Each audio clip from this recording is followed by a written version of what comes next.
नमस्कार, स्वागत है आपका हॉर्नबिल टीवी भारत पर। आइए देखते हैं अब तक की बड़ी खबरें।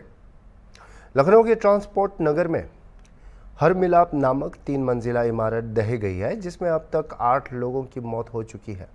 इस हादसे में 28 लोग अस्पताल में भर्ती हैं और कई लोग अभी भी मलबे में फंसे हुए हैं और इमारत का बेसमेंट काम चलने के दौरान ढहा है और बारिश ने इस स्थिति को और बिगाड़ दिया है। मुख्यमंत्री योगी आदित्यनाथ ने आज लोक बंधु अस्पताल जाकर ट्रांसपोर्ट नगर में 3 मंजिला इमारत गिरने की घटना में घायलों और उनके परिजनों से मुलाकात की है। उन्होंने लोक बंधु प्रशासन को घायलों के इलाज में विशेष ध्यान देने और किसी भी लापरवाही से बचने की सख्त निर्देश दिए हैं। इस मौके पर सरोजनी नगर विधायक राजेश्वर सिंह, लखनऊ मेयर सुषमा खारगवाल, लखनऊ मंडल आयुक्त डॉक्टर रोशन जैकब, जिला अधिकारी सूर्यपाल गंगवार और लखनऊ नगर आयुक्त इंद्रजीत सिंह भी मौजूद थे। प्रधानमंत्री नरेंद्र मोदी ने लखनऊ में इमारत गिरने की घटना पर दुख व्यक्त किया और घायलों के शीघ्र स्वस्थ होने की कामना की है। प्रधानमंत्री ने प्रत्येक मृतक के परिजन को 2 लाख रुपए और घायलों को 50,000 रुपए का मुआवजा देने की घोषणा भी की। हमको तो 7 से 8 साल हो गए था काम करते। किस कंपनी में काम करते थे? हम सिंगल स्ट्रीटों में दवाई काम। दवाई का काम करते थे। यहाँ लमसम 3 मंजिले की बिल्डिंग थी, किस तरीके से गिरी? क्या पहले से जर्जर हालत में थी? नहीं, हम लोग पता लगे कि नीचे पिलर टूट रहा है तो हम लोग भागने लगे। बारिश हो हुई, बारिश हुई। मरम्मत कार्य चल रहा था? नहीं, कमरे वो अपने आप एकाएक टूटने लगी। एकाएक? हाँ, बारिश जैसे बारिश हुई वैसे। लमसम पूरी बिल्डिंग में कितने आदमी होंगे? इतना हमको नहीं मालूम। हम मेरी बिल्डिंग में तो 4 लोग थे और प्लस जो पल्लेदार बाहर से आए थे 10, 12, 15 होंगे सर। उस बिल्डिंग में क्या और भी कोई ऐसे ऑफिस या और भी कोई कहते हैं क्या रेस्टोरेंट बना हुआ था? नीचे काम होता है, हमको नीचे हम लोग जाते नहीं, मालूम हम लोग को नहीं। सुनने में लोग आया कि नीचे पिलर टूट रहा है तो हम लोग भागने लगे, ताला बंद करने लगे। तो वैसे जैसे बारिश हुई वैसे ही नीचे हम लोग धंस गए नीचे। देखिए, कल शाम को ये दुर्भाग्यपूर्ण घटना हुई और हमारे पास जो मरीजों की संख्या थी वो कुल 32 थी, जिसमें कि 6 मरीज जो है वो मृत अवस्था में लाए गए थे। उनमें से हमने 5 मरीजों को जो है मेडिकल कॉलेज में गंभीर होने की वजह से रेफ़र कर दिया था, जिसमें बाद में एक व्यक्ति की वहाँ पर भी मृत्यु हो गई। कुछ मरीजों को हमने जो है प्राइमरी ट्रीटमेंट देकर के छुट्टी कर दी थी। अब इस समय मेरे पास 11 पेशेंट हैं इस समय, जिसमें कि अभी एक मरीज़ का जो है दोबारा सीटी कराया है, कल रात में भी कराया था, अभी फिर कराया है उनका सीटी, तो उसमें हेड इंजरी निकली है, उनको हम मेडिकल कॉलेज रिफ़र कर रहे हैं। सर, अभी तक मृतकों की संख्या कितनी हो चुकी है सर अभी तक? हमारे चिकित्सालय में एक और सब मिला करके कुल 8 मृतक हैं जो हमने रिपोर्ट। जी, घायल हमारे पास ये टोटल 32 आए थे, तो इसमें से 8 निकल गए थे। इसमें 24 के करीब 24-25 लोग घायल जो हमारे जो आपके पास अभी घायल अवस्था में है, तो उनकी क्या कंडीशन है? वो सभी मरीज ठीक हैं। उसमें एक मरीज है जो कि इसको हम मेडिकल कॉलेज रिफ़र कर रहे हैं, बाकी सब सही। आइए इस हादसे के ऊपर और विस्तृत जानकारी प्राप्त करते हैं हमारे यूपी के कॉरेस्पॉन्डेंट मिस्टर अशरार से। हेलो अशरार जी, सुन पा रहा हूँ। जी अशरार, आप ज़रा विस्तार से बता सकते हैं कि ये जो दुर्घटना हुई है इसका मेन रीज़न क्या है, बिल्डिंग क्यों ढही है और अभी तक फाइनल आंकड़े, मतलब कितने लोग इसमें मर चुके हैं और कितने अभी भी अस्पताल में हैं? आप ज़रा कृपया करके हमें और हमारे दर्शकों को डिटेल्स दे सकते हैं? ये देखिए, ये लखनऊ के ट्रांसपोर्ट नगर में एक बड़ा हादसा हुआ था, जहां पर 3 मंजिला बिल्डिंग हर मिलाप जिसका नाम था, अचानक से वो भरभरा के गिर गई और बिल्डिंग जिस वक्त गिरी उस वक्त बेसमेंट में उसके कुछ हलचल थी। बताया जा रहा है कि वो 3 फ्लोर की बिल्डिंग थी और उसमें नीचे मोबिल का काम था और बीच वाले फ्लोर में उसमें दवाइयों का काम होता था, गोदाम था और उसके ऊपर नमक का गोदाम था। तो जिस दौरान हादसा हुआ, एक बड़ा माल से दवाई से भरा हुआ ट्रक वहां पे पहुंचा था मौके पर और उससे सामान उतर करके दवाइयों के गोदाम में उसको रखा जा रहा रहा था। उसी दौरान अचानक से बिम टेढ़ा हुआ और हलचल मची और बिल्डिंग देखते ही देखते भरभरा करके धराशायी हो गई। फिलहाल अभी जो मौतों का आंकड़ा है, देर रात तक चले रेस्क्यू में 8 मौतें कंफर्म हो चुकी हैं और लगभग 30 से ज्यादा लोग घायल हैं, जिनको विभिन्न अस्पतालों में भर्ती किया गया है। कुछ पेशेंट लोग बंधु अस्पताल में हैं, कुछ KGMU में मौजूद है और कुछ ठीक होकर के घर भी जा चुके हैं। तो कुल मिलाकर के वहां से जो रेस्क्यू ऑपरेशन है वो 24 घंटे से ज्यादा का समय हो चुका है और अभी भी रेस्क्यू चल रहा है। तमाम मशीनों को लगाया गया है, ड्रोन भी लगाया गया है और डॉग स्क्वाड के जरिए से लोगों को चिन्हित भी किया जा रहा है कि अगर मलबे के नीचे कोई फंसा है तो उसको जल्द से जल्द बाहर निकाला जाए। और साथ ही साथ आला अधिकारी भी तमाम, जिसमें से ADG की बात करिए आप, अगर चाहे कमिश्नर की करिए या नगर आयुक्त, तो तमाम अधिकारी मौके पर मौजूद हैं। खुद CM योगी आदित्यनाथ भी आज हॉस्पिटल पहुंचे थे, जो घायल हैं उनसे मिले हैं और प्रधानमंत्री ने भी इसमें गहरा शोक व्यक्त किया है। 50,000 रुपए मुआवजा जो घायल है उनको देने की बात कही और साथ ही जो मृतक है उनके परिजनों को 2-2 लाख रुपए देने की बात कही है।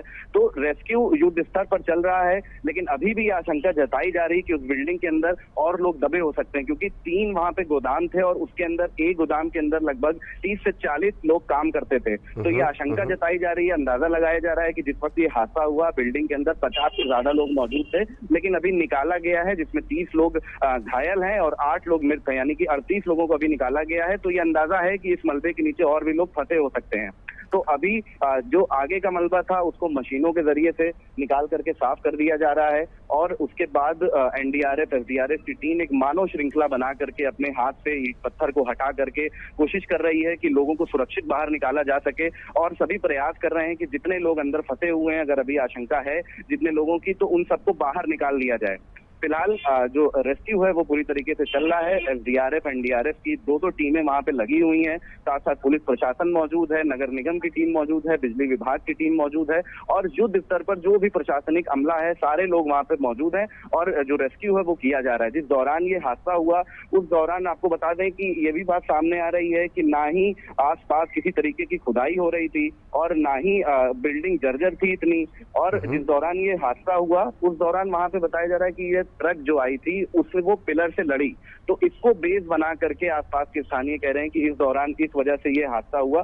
लेकिन प्रशासन ये बात अभी मानने के लिए तैयार नहीं है और कहीं से भी ऑफिशियल तरीके से ये नहीं कह रहा है, क्योंकि इतनी बड़ी बिल्डिंग है, लगभग 8 से 9,000 स्क्वायर फीट के एरिया में ये बनी हुई थी, उसका एक पूरा हिस्सा गिर जाना अपने आप में बड़ा सवाल खड़ा करता है विभाग के ऊपर भी कि आखिर उनमें क्या कमियां थी, क्या उसके बीम को ठीक से नहीं लगाया गया था या फिर उसमें जो मेंटेनेंस थी वो नहीं सही समय पे करी जा रही थी। हालांकि ये 24 साल पुरानी बिल्डिंग है, सन 2000 में ये बिल्डिंग तैयार करी गई थी, उसी दौरान LDS इसका मानचित्र भी अप्रूव था और LDA की तरफ से भी ये स्टेटमेंट आया है कि जिस दौरान ये हादसा हुआ उस दौरान उस बिल्डिंग के अंदर कुछ भी नहीं काम हो रहा था, जो भी काम था वो पहले ही हो रखा था और ना ही उस वक्त कोई भूकंप आया, ना ही कोई हलचल हुई और अचानक से ये बिल्डिंग ताश के पत्तों की तरह धराशायी हो गई। तो ट्रांसपोर्ट नगर में जिस दौरान ये हादसा हुआ कई लोग वहां पे देख रहे थे, तो विशेषज्ञों से, एक्सपर्ट से ये जानकारी ली जा रही है कि क्या इसमें घटिया निर्माण और गलत इंजीनियरिंग के चलते इस तरीके का हादसा हुआ, क्योंकि अगर एक पिलर टेढ़ा हुआ था तो एक बिल्डिंग एक पिलर पे नहीं रहती है चैंग। ये कई तरीके से तमाम इंजीनियरों के बाद नक्शे को पास करके और तमाम मटेरियल्स को देख करके पूरी गुणवत्ता को जानने के बाद ही एक बिल्डिंग को तैयार किया जाता है और उसके बाद उसके कमर्शियल नक्शा भी उसमें अप्रूव है। सबसे बड़ी बात यह है कि बिजनेस करने के लिए उसको भी विभाग ने अप्रूव कर दिया है। तो इन तमाम पहलुओं पर जांच करी जा रही है, जानकारी इकट्ठा करी जा रही है और उसके बाद ही ये क्लियर होगा कि ये बिल्डिंग आखिर किस तरीके से गिरी। लेकिन जब ये बिल्डिंग गिरी तो उस दौरान 2 फ्लोर को जसमीत सहानी नाम का एक व्यक्ति था और उसने किराए पे लिया था और उसके ऊपर का जो फ्लोर था वो किसी अन्य व्यापारी ने लिया था और उसमें किस उत्पादकों का काम हो रहा था तो अंदाजा किसी ने नहीं लगाया था कि इस तरीके का हादसा हो जाएगा। हालांकि जो किराए पे लिया हुआ था जिस बिल्डिंग का जिसका काम था उसके ओनर के बेटे की भी इसमें डेथ हो गई है और वो भी जो भी वहां पे वर्कर्स थे उनमें 8 लोगों की कुल मिलाकर के अभी तक मौत की पुष्टि हुई है और रेस्क्यू जो है वो अभी किया जा रहा है।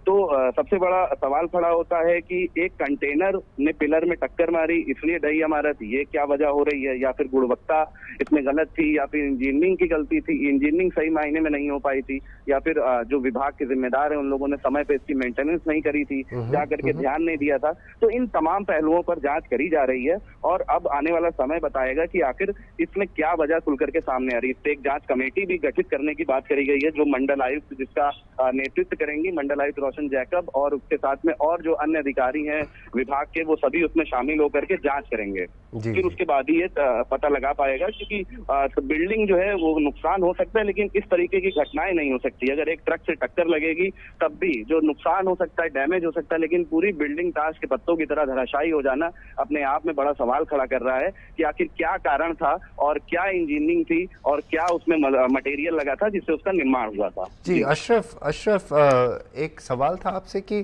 पिछले साल भी एक इमारत इसी तरह ढह गई थी और इस साल अभी फिर से ये बहुत बड़ा हादसा हुआ है, तो अब अधिकारी इस पे क्या फैसला लेंगे? अब अधिकारियों को कहाँ पे जांच शुरू करना चाहिए और इस बार जो हादसा हुआ है इसमें भी अभी आगे की कार्यवाही किस तरह से आगे जाने वाली है?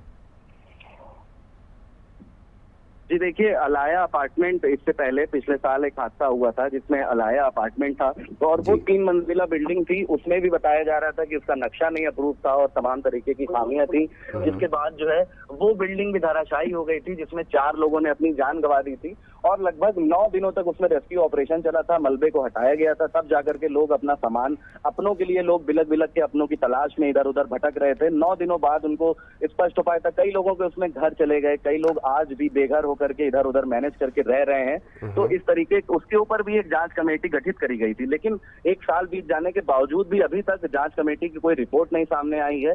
इसी की तरीके का एक लिवाना अग्निकांड हादसा हुआ था जिसमें भी एलडीए पूरी तरीके से संलिप्त पाया गया था।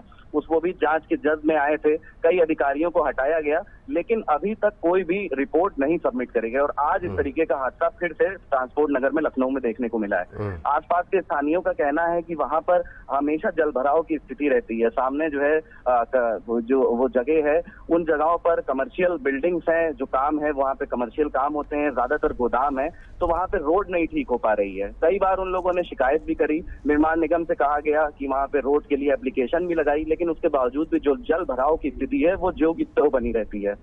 तो इन तमाम हादसों के पीछे इन पहलुओं के जो है जांच करी जा रही है, देखा जा रहा है कि आखिर क्या मेन कारण रहा। लेकिन ये बात जरूर है कि इसमें विभाग इसमें शामिल होंगे, चाहे वो निर्माण निगम हो, चाहे लखनऊ विकास प्राधिकरण हो, चाहे नगर निगम हो, और जिन भी लोगों ने उसमें हस्तक्षेप किया और जो तमाम इंजीनियर है जिन लोगों ने उसकी निर्माण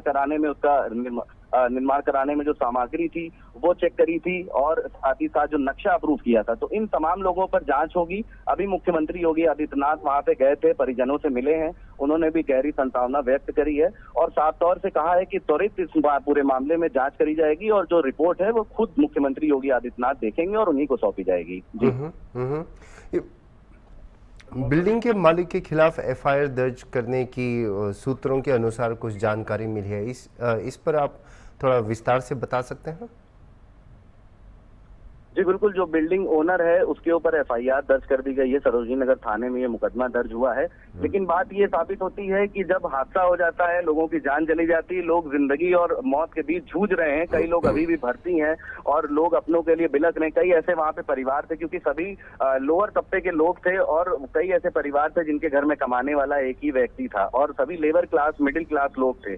तो अब उनके साथ क्या होगा, उनका घर क्या होगा और इस पे होता क्या है, एट लास्ट की प्रशासन जो है मुकदमा लिख करके ठंडे बस्ते में चला जाता है और एक जांच की कमेटी गठित कर दी जाती है और कहा जाता है कि जांच रिपोर्ट जब आएगी उसके बिहाफ पे कार्रवाई होगी। लेकिन आपने अभी अलाया हादसे का जिक्र किया था चैंग, तो इस अलाया हादसे को 1 साल हो चुका है और उससे पहले भी ऐसी कई घटनाएं लखनऊ में हो चुकी है जिसमें पूरी जांच कमेटी को गठित किया गया है और विभाग तमाम जो है जांच की जद में आए, लेकिन अभी भी कोई रिपोर्ट नहीं आई। सिर्फ एफआईआर लिखी जाती है, एक खाना पूर्ति के लिए कार्रवाई करी जाती है, लेकिन जो स्थिति है उसमें सुधार नहीं हो पा रहा है। समय बढ़ता जा रहा है, लेकिन अभी भी लखनऊ में तमाम अवैध निर्माण है, तमाम ऐसी बिल्डिंग्स हैं जिनमें की गुणवत्ता की जांच नहीं करी गई है, जिनका सिर्फ नक्शा अप्रूव कर दिया गया है। तो सबसे पहले तो विभाग को इस पे कंट्रोल करना चाहिए कि आखिर जो बिल्डिंग्स हैं जो बन रही है, खासतौर से कमर्शियल बिल्डिंग, क्योंकि उसमें जब फ्लैट दिखेगा, लोग रहने लगेंगे, तो दुकानें बिकेंगी, लोग रहने लगेंगे, तो इस तरीके के हादसे ज्यादा बढ़ सकते हैं। तो सबसे पहले विभाग के ऊपर जांच बैठानी चाहिए, सिर्फ एफआईआर लिख देने से काम नहीं है।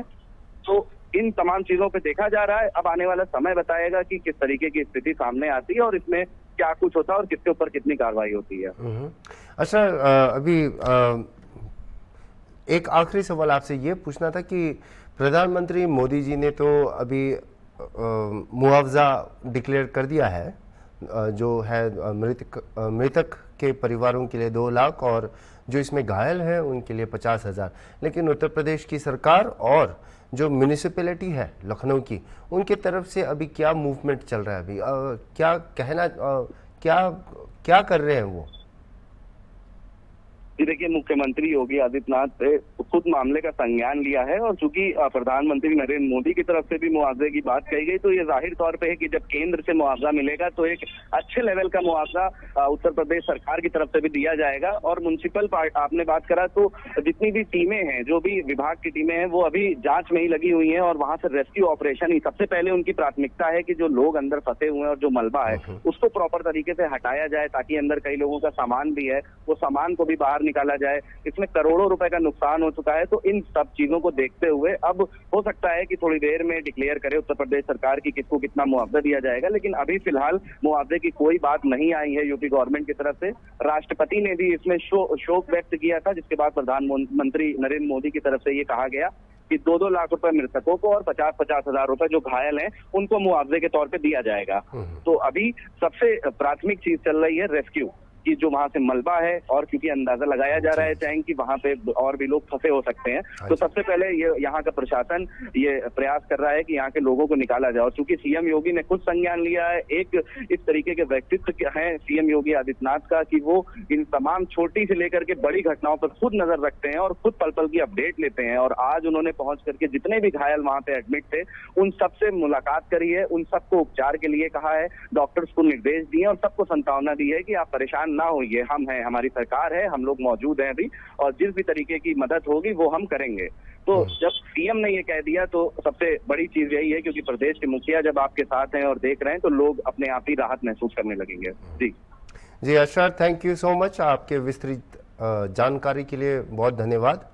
और इस दुर्घटना के बारे में जो भी अपडेट्स आते रहेंगे, न्यूनतम अपडेट्स हम हॉर्नबिल टीवी के जरिए देते रहेंगे।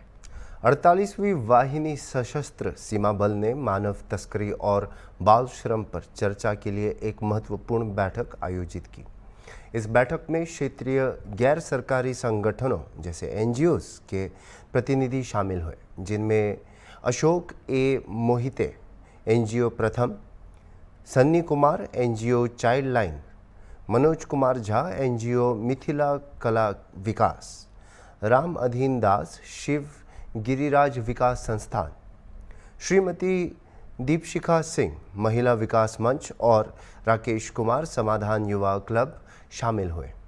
बैठक का उद्देश्य सीमा क्षेत्रों में मानव तस्करी और बाल श्रम के मामलों पर अंकुश लगाने के लिए ठोस रणनीति तैयार करना था। इसमें मानव तस्करी की रोकथाम, पीड़ितों के पुनर्वास, जागरूकता अभियान और कानून के सख्त अनुपालन पर चर्चा की गई। एसएसबी के कार्यवाहक कमांडेंट विवेक ओझा ने सामूहिक प्रयासों की आवश्यकता पर बल देते हुए कहा कि एनजीओज के साथ सहयोग इस दिशा में एक महत्वपूर्ण कदम है और वे सभी आवश्यक सहायता प्रदान करने के लिए प्रतिबद्ध हैं। बैठक के दौरान एनजीओज ने तस्करी के शिकार बच्चों और महिलाओं के पुनर्वास के लिए अपने अनुभव और विशेषज्ञता साझा की और सामुदायिक स्तर पर प्रशिक्षण और कार्यक्रमों की योजना प्रस्तुत की। बैठक से यह निष्कर्ष निकला कि पुलिस, सुरक्षा बल, एनजीओज और स्थानीय समुदायों के बीच आपसी सहयोग से इन गंभीर मुद्दों पर नियंत्रण पाया जा सकता है। एक्चुअल में आपको बताऊं कि नशा तब बंद होगा जब हर व्यक्ति अपने घर से जागरूकता शुरू करेगा, अपने बच्चों को समझाएगा, जो टीनेज हैं उनको समझाएगा कि क्या नुकसान है, इससे क्या फायदे हैं, इसको करोगे तो अंधकार में किस स्तर का है लाइफ, कितना अंधकार में होगा, कितना नुकसान होगा, तो जाकर के संभव हो पाएगा। होता क्या है कि हालांकि इजीली अवेलेबल अब हो रखा है, हम अभी भी लगे हुए हैं, इसमें आप सब लोग से सहयोग हमें चाहिए। हम 10 से 20% ही डिटेक्ट कर पाए अपने स्तर पे जो कर सकते हैं। अगर आप लोग का सहयोग पूर्णतः मिले, सही समय पे सही इन्फॉर्मेशन अगर हमें मिले, तो आप बताइए, हम जहाँ बोलिए पूरा एक जगह इकट्ठा करके सब जगह पकड़ लेंगे। और आपको बता दूं, एनडीपीएस एक्ट के तहत में हम उनको एनडीपीएस एक्ट के तहत उनको बुक करते हैं। 1 साल से पहले वो जेल से नहीं निकलता है। अगर उसके पास कमर्शियल क्वांटिटी मिल गई, 50 बोतल से ज़्यादा अगर बोतल मिल गया, कफ सिरप, नाइट्रोजापाइन टैबलेट, इंजेक्शन, तो मान के चलिए 1 साल से पहले वो जेल से बाहर नहीं निकले। वो केस उसके पास रिफर कर देंगे, क्योंकि उनको भी तय करने के लिए जरिया नहीं दिया है कि बच्चे ये 18 साल के 19 साल की बच्ची बड़ी दिख रही है, छोटी दिख रही है, ये वो डिक्लेयर नहीं कर सकते हैं, ये डायरेक्टली CWC डिक्लेयर। इसके बाद अगर CWC अगर रात भर में अगर ये सब मामले आते हैं तो लगता है कि लड़की बड़ी या छोटी है, तो जैसे दीपशिका जी ने कहा था, बदायूं में तैनात पुलिस कांस्टेबल अजीत को आपसी विवाद के चलते 4 युवकों ने गोली मार दी। ये घटना थाना सदर बाजार इलाके के टैंक चौराहे पर हुई। घायल कांस्टेबल को पहले जिला अस्पताल में भर्ती कराया गया, लेकिन उसकी गंभीर स्थिति को देखते हुए निजी अस्पताल में रेफर कर दिया गया। अजीत, जो मथुरा के जमुनापुर इलाके का निवासी है, का विवाद पड़ोस के युवकों से हुआ था। घर पर हुए विवाद के बाद चारों युवकों ने कांस्टेबल को टैंक चौराहे पर रोककर झगड़ा किया। कहासुनी के दौरान एक युवक ने तमंचा निकालकर फायर कर दिया। इस समय कांस्टेबल के साथ 2 अन्य युवक भी मौजूद थे। SSP शैलेश पांडे ने अस्पताल जाकर घायल कांस्टेबल का हाल जाना। हमलावरों की गिरफ्तारी के लिए 5 टीमों को लगाया गया है, जो लगातार दबिश दे रहे हैं।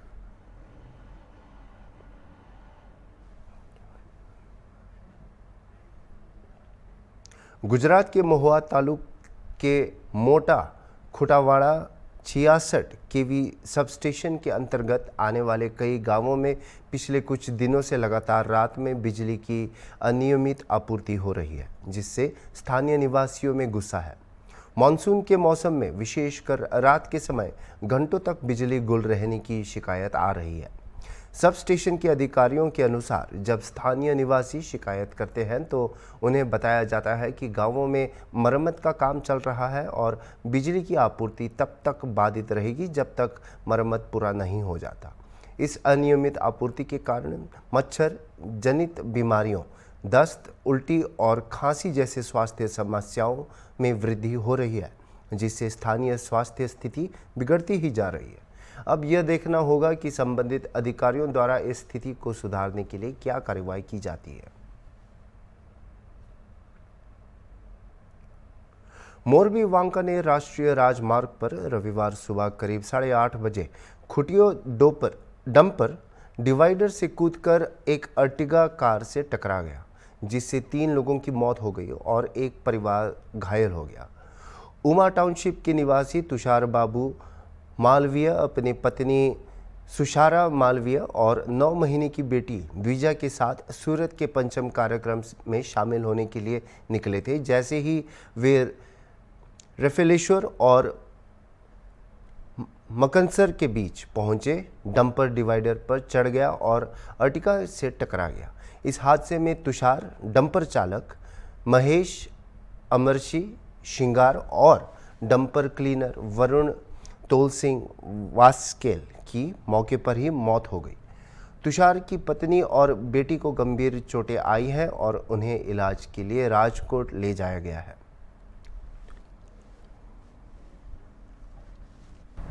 मुख्यमंत्री नीतीश कुमार ने गया में पितृपक्ष मेला 2024 की तैयारियों की समीक्षा की और विष्णुपद मंदिर तक वैकल्पिक पहुंच पथ और एकीकृत जल निकासी कार्य का उद्घाटन किया।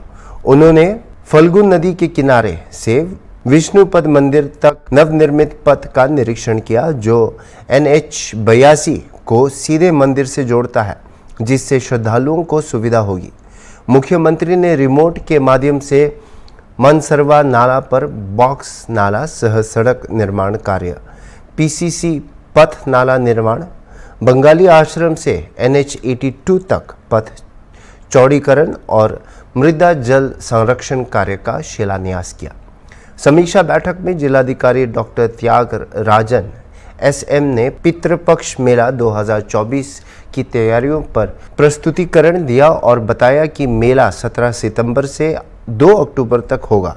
उन्होंने आवासन, साफ सफाई, जलापूर्ति, यातायात और विधि व्यवस्था के लिए की जा रही तैयारियों की जानकारी दी। मुख्यमंत्री ने पितृपक्ष मेले के दौरान श्रद्धालुओं की सुविधाओं के लिए व्यापक तैयारी करने के निर्देश दिए और कहा कि स्वच्छता और सुरक्षा पर विशेष ध्यान दिया गया है। समीक्षा बैठक में जल संसाधन मंत्री, पर्यटन एवं उद्योग मंत्री और अन्य वरिष्ठ अधिकारियों ने भाग लिया। पंडा समाज के प्रतिनिधि ने मुख्यमंत्री को गया में किए गए विकास कार्यों के लिए धन्यवाद दिया।